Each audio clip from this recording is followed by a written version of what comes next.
নমস্কার, আমি তরুণ ঘোষ। আমি বরাবরই আপনাদের বলি, বাংলার ভোট পাকিস্তান এবং বাংলাদেশের ওপরে অনেকটা নির্ভর করে। কারণ বাংলাদেশে হিন্দু সম্প্রদায় তারা কতটা নিশ্চিন্ত এবং কোনো আক্রমণের হাত থেকে তাদের বাঁচানোর কোনো রকম প্ল্যান আছে কিনা, বা আদৌ সেরকম কোনো কাজ করছে কিনা কেউ, সে নিয়ে কিন্তু নিরবিচ্ছিন্ন তদন্ত চলে এবং নজরদারিও চলে। আমি বরাবর বলেছি যে বাংলাদেশের যে বর্তমান পরিস্থিতিতে বাংলার ভোটের ওপরেতে একটা বড় ছাপ ফেলবে। আমি যেগুলো বলেছিলাম সেগুলো এবার আমাদের কাগজে আস্তে আস্তে বেরোচ্ছে। আজকে একটা খবর বেরিয়েছে, আমি সেই খবরটা আপনাদের দেখাই। খবরটা হচ্ছে মুখ্যমন্ত্রী বলেছেন মমতা বন্দ্যোপাধ্যায় এবং তার ভাইপো অভিষেক বন্দ্যোপাধ্যায়, তিনি উত্তরসূরি, মমতা বন্দ্যোপাধ্যায় উত্তরসূরি অভিষেক বন্দ্যোপাধ্যায়। তা খবরটা যেটা বেরিয়েছে সেটা হচ্ছে, পাক তীর মমতার, ঢুকে মারতে চান অভিষেক। পাক তীর মমতার,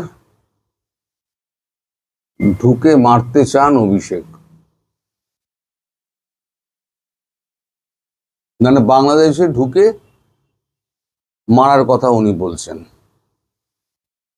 রাজ্যে বিধানসভা ভোটে এবার পাকিস্তানও। এদেশের ভোট যুদ্ধে বিরল নয়, তবে একাধিক রাজ্যের মতো পশ্চিমবঙ্গের ভোটেও প্রতিপক্ষ হিসেবে প্রথমবার পাকিস্তানকে সামনে রেখে পারস্পরিক তরজা শুরু হলো দুই প্রধান প্রতিদ্বন্দ্বী তৃণমূল কংগ্রেস এবং বিজেপির। পাকিস্তান সম্পর্কে কঠোর মনোভাব নিতে কে এগিয়ে সোমবার নির্বাচনের প্রচারে তারই প্রমাণ দিল দুপক্ষ। পাকিস্তানের প্রতিরক্ষামন্ত্রী খাজা আসিফের একটি হুমকির প্রেক্ষিতে কেন্দ্রীয় সরকারের নীরবতার অভিযোগ তুলেছেন মুখ্যমন্ত্রী মমতা বন্দ্যোপাধ্যায়। আরও এক পা এগিয়ে পাক মন্ত্রীকে ঘরে ঢুকে মেরে আসতে চান বলে দাবি করেছেন তৃণমূলের সর্বভারতীয় সাধারণ সম্পাদক অভিষেক বন্দ্যোপাধ্যায়।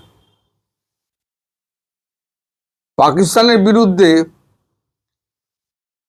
ভারত নতুন ধরনের পরিকল্পনা করছে বলে দাবি করেছে সে দেশের প্রতিরক্ষামন্ত্রী খাজা আসিফ। তিনি বলেন, ভারত ফের সাজানো হামলা ছক করছে, তাতে ভারতীয়দের পাশাপাশি ভারতের জেলে বন্দি পাকিস্তানিদের ব্যবহার করা হতে পারে। এই মিথ্যে এবং সাজানো অভিযানের প্রসঙ্গে হুঁশিয়ারি দিয়েছেন খাজা আসিফ, কলকাতাকে টেনেছেন। একই সূত্রে তার দাবি, এরপর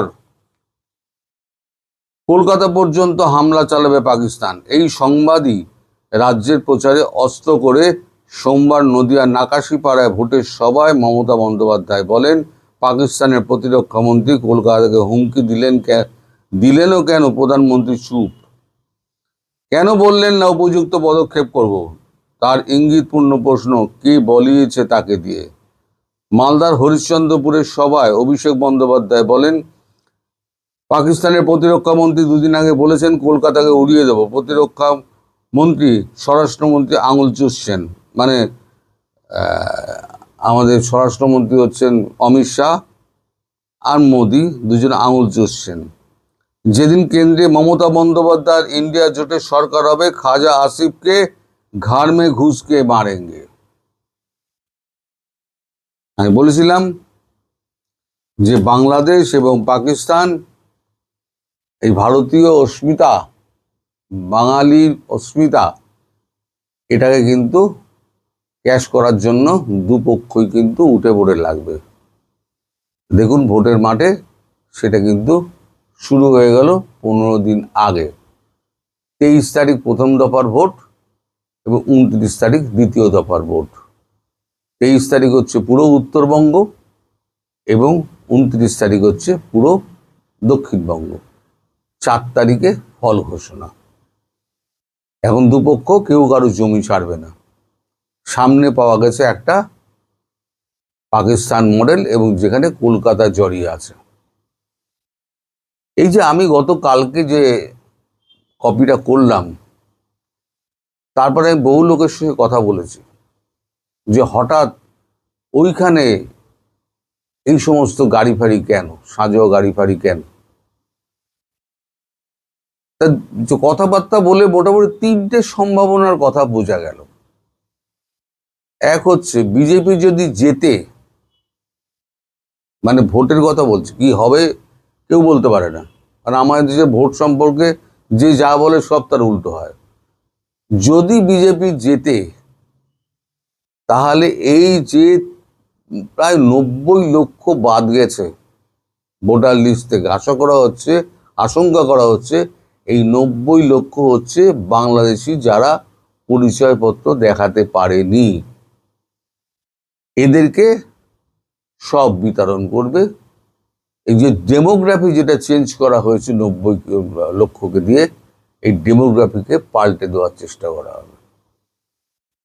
আর যদি হারে, সেক্ষেত্রে ওই যে আমি বলেছিলাম দিনাজপুর থেকে আরম্ভ করে দক্ষিণ 24 পরগনা, উত্তর 24 পরগনা সমস্ত এলাকাটা একেবারে আপনার কেন্দ্র সরকারের আন্ডারে চলে যাবে।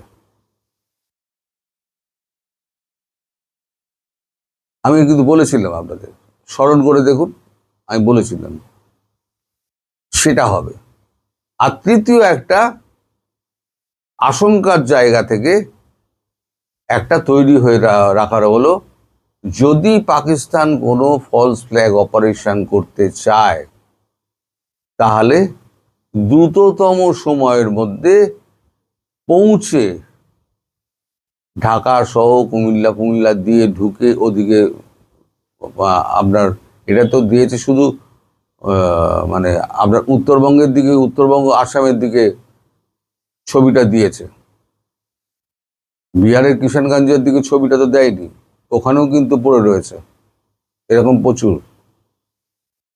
বিহারে তো এখন ইলেকশন নেই, তাহলে ওখানে কেন গাড়ি গেছে? এখানে নয় ইলেকশন আছে, আসামে ইলেকশন রয়েছে, আমাদের এতে ইলেকশন, পশ্চিমবঙ্গে ইলেকশন রয়েছে, ইলেকশনে গন্ডগোল হতে পারে, ধরে নিলাম, তাও সন্ত্রাসবাদী দমন করার মতো এরকম গাড়ি এই প্রথমবার ব্যবহার করা হচ্ছে, যখন বলা হচ্ছে এটা নাম দেওয়া হচ্ছে কেন, ইলেকশনে গুন্ডামি প্রিভেন্ট করার জন্য।